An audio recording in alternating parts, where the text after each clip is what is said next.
नोंथांमोननि रिपर्टरखौ खुलुमबाय आरो बरायना लाबाय। दिनै जुबिनदा जिथु सिंगापुराव थांनानै बिथाङा जिउ गोमाबाय आरो बिथांखौ जों मानिनांगोन। जों असमबासि, जों बिथाङा मेथाइ खनगिरि, नाथाय बिनि जिउआव बिनि आत्मायाव बेहा मोनसे जाति मोनसे भेद गैयामोन।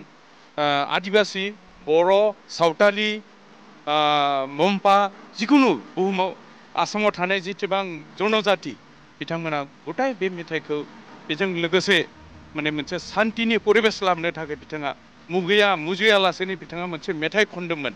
खिन्थु जों बेबायदि मोनसे मेथाइ खनगिरि जों जोनोम जानायनिफ्राय दिनैसिम बेबायदि मेथाइ खनग्रा जों नुवाखै। जों दुखु नांदों। जों मोनसे जोंनि गेजेराव आत्मायाव जों फोरमायनो हायो, जों माने दुखु मोनदों। सेंग्रा सिख्ला बे आसाम बुहुमनां बे मेथाइ खननानै बिथाङा मोनसे रंजानाय आरो गोजोननाय लाबोदोंमोन। बिनि थाखाय बिनि सायाव जोङो जोबोद दुखु फोरमायदों। बिनि जिउ आत्माया सोरगोआव आलो गोजोनै थाहैथों, आं बेखौनो कामना खालामनानै जोबोद खाथियाव लोगो मोन्दोंमोन। जेला आं थारिखखौ गोसोआव गैया, जेला जोंहा NDB-फ्रा सिजफायार खालामनानै फैयोमोन 17 जुलाइ 2005आव जोंहा पंकज सरकार बर' बिथाङा मोनसे कन्टेक्ट खालामदोंमोन। बिथांजों कन्टेक्ट खालामनाय लोगो लोगो बिथाङा जोंनो मोनसे सम होबाय। सम होनाय लोगो लोगो बिथाङा स्टेजाव फैनानै मेथाइ रोजाबबाय।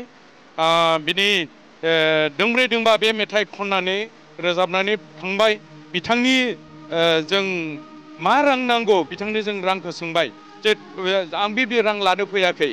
बिथांमोननि जिथु सिजफायार जादों बर' जाथिनि थाखाय, हाग्रायाव थानाय NDB-फोरनि थाखाय आं मोनसे गिफ्ट मेथाइ खननानै बिथांमोनखौ आं गोजोनग्लायनाय हामग्लायनाय बावदों होननानै बुंदों।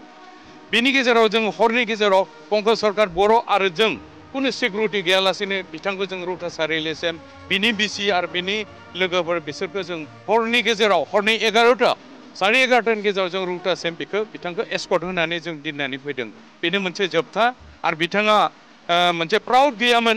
जेसेबां उन्दै मानसि अब्लाबो बिथाङा फनखौ रिसिभ खालामोमोन आरो मोजां सावरायोमोन। जेला जों फैबाय जे आकु আহিম बिनुदा भैरबकुन्द आमी डान्स करिम, सिरियाल फिटिं माने शुटिं करिम होननानै बिथाङा बुंबाय थादोंमोन। खिन्थु सम मोनाखिसै। आं बिथांनि थाखाय आफसोस, जोबोद दुखुनांथाव बाथ्रा। आरो जों मा बुंबावनो, मोनसे बुहुमाव थायो जन्म बिभा मित्रु होननाय, जों बेखौसो जों गोजोननाय लागोन। आरो बिनि बादै जोंहा जेबो उफाय गैला। Thank you. Bhairabkunda commercial management एस'सियेसननिफ्राय भैरबकुन्द जानानै जोंबो दुखु नांदों। बे दुर्भाग्य जोंनिफ्राय जे बे सासे मोजां देंखोगिरि गोमालांबाय। बेनि थाखाय जों भैरबकुन्द कमार्शियेल मेनेजमेन्टजों लोगोसे जोंनि गथै भैरबकुन्दनिफ्राय जों दुखु मोनदों। लोगोसे बेखौनो जों आसा खालामदों जाहाथे बिनि आत्माया जाहाथे सोरगोआव आलो गोजोन थाहैथों।